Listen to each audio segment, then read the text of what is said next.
M P Sajida اہر کا British Council کے project take a child to school کے ممبران کے ہمراہ مٹھا ٹوانا کے ایک نہایت خستہ حالت اسکول کا دورہ۔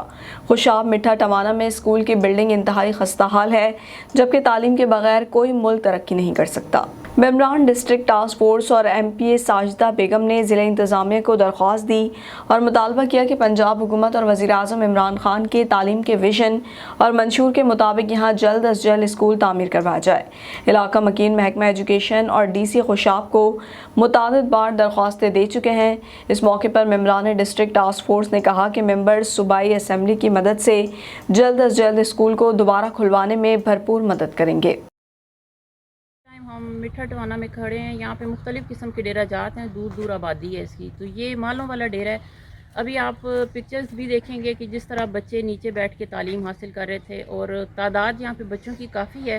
اور اب جیسے نیا جو ہے وہ سیشن سٹارٹ ہونے والا ہے، تو کافی بچے یہاں پہ آئے ہیں کہ وہ ایڈمیشن لینا چاہتے تھے، لیکن میرے خیال میں جو پہلے بچے پڑھ رہے ہیں ان کے لیے بھی نہ تو بیٹھنے کے لیے کوئی انتظام ہے، بچوں کو تو چھوڑیں، یہاں پہ ٹیچرز کے بیٹھنے کے لیے بھی ایک چیئر یا ایک ٹیبل نہیں ہے۔ تو تعلیم حاصل کرنا ان لوگوں کا بنیادی حق ہے، اور بیسیکلی یہ غریب اور زمیندار قسم کے لوگ ہیں، تو یہ لوگ اپنے بچوں کو دور دراز علاقوں میں تعلیم کے لیے نہیں بھیج سکتے ہیں، اور یہ اسکول اگر بند ہوتا ہے تو میرے خیال میں 200-300 بچہ جو ہے وہ تعلیم حاصل کرنے سے محروم رہ جائے گا۔